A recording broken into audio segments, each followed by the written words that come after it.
見事界の空けて翌日高く輝けば天地のせいにはずらずと希望は踊る大屋島見事界の空けて翌日高く輝けば天地のせいにはずらずと希望は踊る大屋島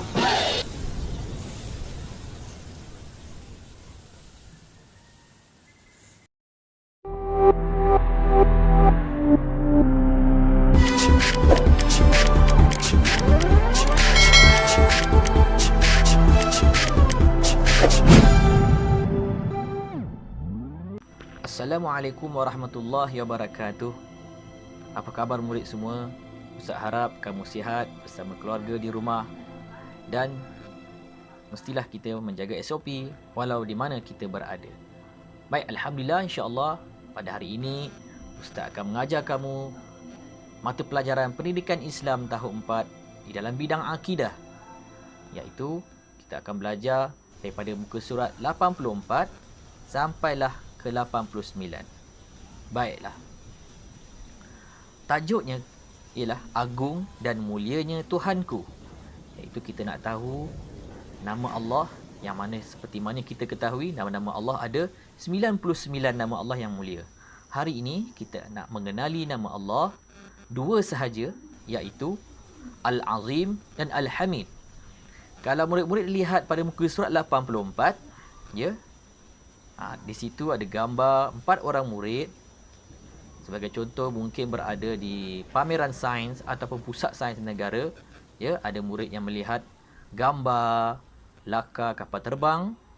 Ada murid yang berbincang tentang cakrawala, peredaran bulan dan bumi, sistem suria. Itu semua aturan daripada Allah. Baik, persoalannya, bagaimana kamu membuktikan keimanan kepada Allah Al-Azim dan Al-Hamid? Itu dia. Bagaimana kita nak membuktikan keimanan kita kepada Allah, iaitu nama Allah Al-Azim dan Al-Hamid. Okey, kita berpindah ke muka surat 85. Baik, teliti dan faham. Baik, kita nak faham maksud Al-Azim. Sebelum kita nak mengenali, kita kena faham. Ya, Al-Azim berarti Maha Agung. Nama Allah Al-Azim bermaksud Allah Subhanahu Wa Taala Maha Agung daripada segala sesuatu. Tiada makhluk yang dapat menandingi keagungan dan kehebatan Allah Subhanahu Wa Taala. Cantik betul maksudnya, ya. Baik. Maksudnya di sini saya nak uraikan, Allah ni tidak boleh dibandingkan dengan makhluk-makhluk yang lain. Allah Maha berkuasa. Ya, Allah Maha Agung. Itu maksudnya Maha Agung. Sebagai contohnya, kalau kita tengok ada kawan kita ataupun kita kenal orang ni hebat, gagah, boleh tarik lori pakai tali je, kan? Paling kuatlah kat Malaysia ni. Ditakdirkan satu hari Allah ditakdirkan dia sakit gigi ataupun demam ataupun selsema, tak sihatlah, senang cerita. Adakah dia mampu untuk buat kerja tersebut? Tak mampu, kan? Sebagai contoh, kita selamun sihat sahaja, tiba-tiba Allah beri kita demam, tak boleh pergi sekolah, tak boleh berjumpa kawan-kawan. Ya, baik, itu Al-Azim. Baik, contoh yang kedua. Kalau kita tengok kat sini, okey, Gunung Everest. Kita tengok hebat Gunung Everest, paling tinggi di dunia, kan? Ya, tak semua manusia boleh sampai di Gunung Everest. Siapa yang menciptakan Gunung Everest? Allah Subhanahu Wa Taala. Hebat, kan? Baik. Maksud Al-Hamid. Maksud Al-Hamid berarti Maha terpuji. Maha terpuji. Nama Allah Al-Hamid bermaksud Allah Subhanahu Wa Taala Maha terpuji telah melimpahkan segala kurniaan nikmat kepada makhluk dan sangat layak dipuji. Ini pun alhamdulillah, memang cantik maksud Al-Hamid, iaitu terpuji. Apa itu nikmat? Nikmat banyak. Ya, Allah beri kita nikmat, bermacam-macam nikmat, tak terkira kalau kita nak hitungnya. Sebagai contoh, kita bangun pagi, kan? Bangun pagi, ya, kita nak fikir ni. Kita bangun pagi sampailah kita tidur balik malam nanti. Daripada pagi kita bangun, kita buka mata, alhamdulillah mata masih boleh melihat, telinga boleh mendengar, kan? Mulut pun boleh bercakap, jari jemari boleh bergerak, kaki pun boleh berjalan. Itu semua nikmat. Alhamdulillah. Yang penting sihat. Okay? Kalau kita nak kira nikmat yang Allah bagi ni kat kita ni, tak terkira. Dengan oksigennya, andai kata oksigen tu terhenti sekejap, dalam 1 minit, Allah perintahkan, wahai oksigen, berhenti sekejap supaya manusia tak boleh bernafas. Agak-agak macam mana manusia kat dunia ni? Ya? Kelang kabut kita tak? Baik. Kita berpindah ke muka surat 86.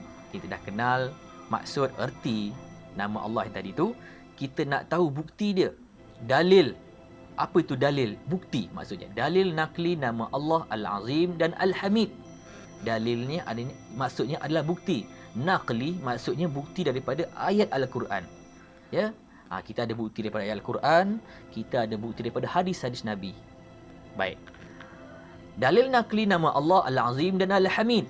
Di sini ada perbualan di antara seorang murid dengan ustaznya. Baik, kita mulakan. Ustaz, sungguh hebat rekaan saintis di pameran ini. Ustaz tu pun menjawab, walaupun rekaan saintis ini hebat, tetapi sebenarnya ciptaan Allah lebih hebat. Dengan nikmat akal yang diberi mereka, mampu mereka pelbagai rekaan. Ya, itu jawapan ustaz dia. Murid bertanya lagi, wah, sungguh maha agung Allah Subhanahu wa taala.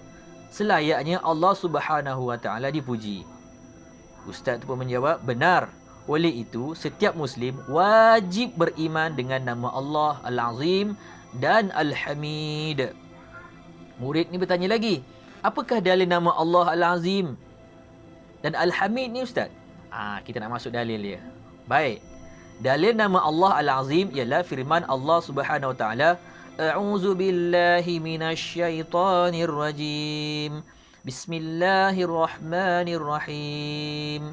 Wa huwal aliyyul azim. Maksudnya, dan dia maha tinggi, maha agung. Dia tu maksudnya Allah lah, maha tinggi, maha agung, berkuasa. Baik, dalil nama Allah Al-Hamid. Dalilnya ialah firman Allah Subhanahu Wa Taala, A'udzu billahi minasyaitonir rajim. Bismillahirrahmanirrahim.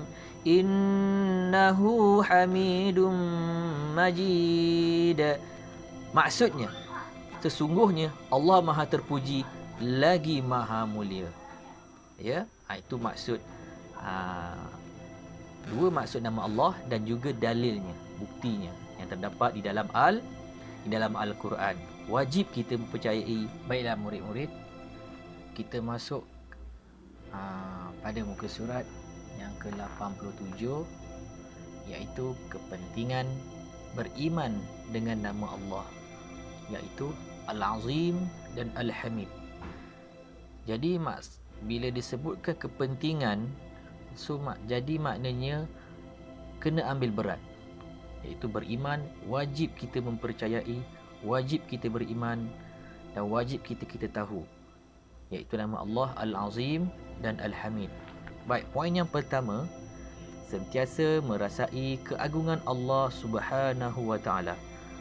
Sentiasa merasai keagungan Allah Subhanahu wa taala ni macam mana? Tak payah pergi kat luar, kita tengok dekat dalam rumah saja. Kita bangun tidur, ya Allah, Allah beri lagi, masih memberi lagi kita oksigen untuk kita bernafas.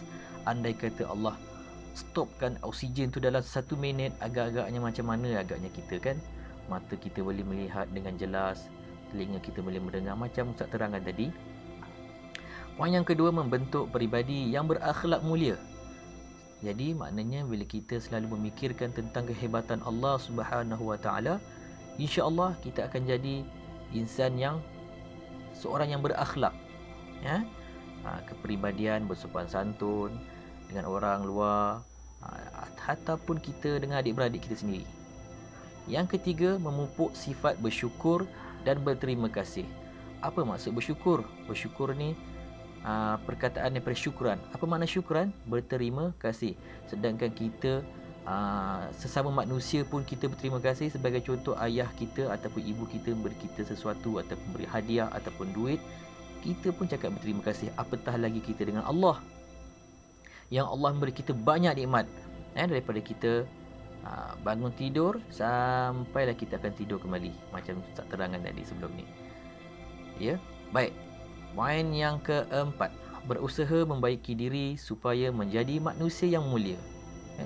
Mana manusia yang tak nakkan kebaikan? Semua manusia nakkan kebaikan. Tak? Baik, yang kelima, melazimi sikap merendah diri dan tidak sombong. Sebagai contoh, Tuhan beri kita satu nikmat. Contohnya dalam kelas kita pandai matematik, sebagai contoh. Ya, kita tengok kawan kita lemah matematik, kita tolong, bantu supaya mudahkan urusan ni. Jangan kita buat tak tahu je. Kesian kat kawan kan. Sebagaimana kata ulama, balighu anni walau bil ayah. Sampaikan aku walaupun satu ayat. Baik, yang poin yang terakhir, selalu memuji Allah Subhanahu Wa Taala dengan menyebut subhanallah. Ya, selalu memuji Allah, subhanallah ataupun alhamdulillah, Allahu akbar. Kalau kita tengok dekat bawah tu, tazkirah. Mari amalkan. Rasulullah SAW bersabda yang bermaksud, ada dua kalimah yang ringan di lisan. Tahu ringan kan? Namun berat timbangan ataupun berat pahalanya, dan kedua-duanya dicintai oleh Allah, iaitu ucapan subhanallah wa bihamdihi dan subhanallah al-azim. Ini Nabi sendiri pun dah bersabda, benda ni ringan di lidah, tapi kadang-kadang kita pun alpa, lalai, lupa. Sambil-sambil tu, kalau kita waktu lapang ataupun waktu kita sibuk pun boleh kita amalkan. Ya tak? Dan sambil kita naik basikal ke, sambil-sambil kita menulis kan. Subhanallah, alhamdulillah, Allahu akbar. Baik, kita ke muka surat 88. Okey, bukti saya beriman dengan nama Allah Al-Azim dan Al-Hamid. Bukti ini nanti sebagai contoh, malaikat nak beri laporan kepada Allah. Sebagai contoh, nama dia Haikal, nama dia Khadijah sebagai contoh, nama dia Ali. Malaikat akan naik berjumpa dengan Allah. Apa bukti si Khadijah, Haikal, Aiman ni beriman dengan nama Allah? Kan? Saya seorang Muslim yang taat. Malaikat akan beri contoh, dia ni seorang manusia yang taat, Muslim yang taat, melakukan amal soleh, menjauhi maksiat. Alhamdulillah, kita nakkan manusia jadi macam ni.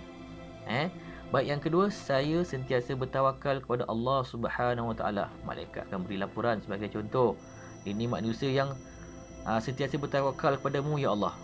Dia meyakini semua ketentuan Allah Subhanahu Wa Taala dalam kehidupan.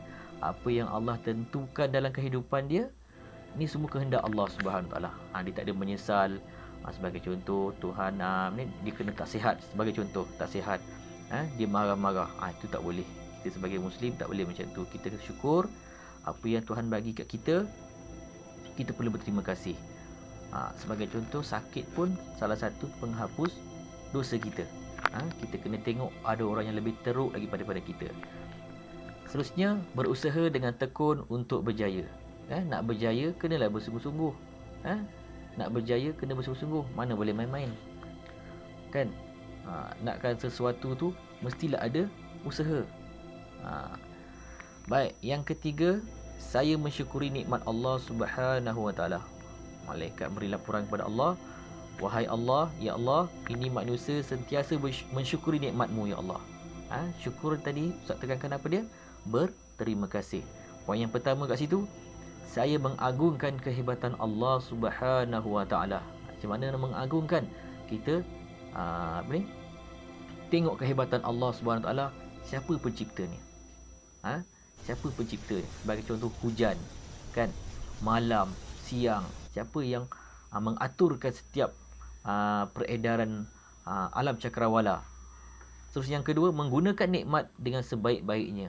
Ya, sebagai contoh, saya tengok ada berita ada suatu kawasan tempat air terjun tu dah teruk, dah rosak. Tangan-tangan manusia yang merosakkan ekosistem di bumi ni. Kita kena perlulah bersyukur, menjaga nikmat Allah yang berikan kepada kita. Guna dengan sebaik-baiknya. Sama-sama kita menjaga. Seterusnya, sentiasa memuji kebesaran Allah Subhanahu Wa Taala. Sebagai contoh, kita tengok pelangi, hujan, kan? Janganlah kita cakap Allah, alah si hujan je tak mau macam tu. Kita perlu bersyukur apa yang Allah dah tentukan kat muka bumi ni, mesti ada sebab dia. Mensyukuri nikmat.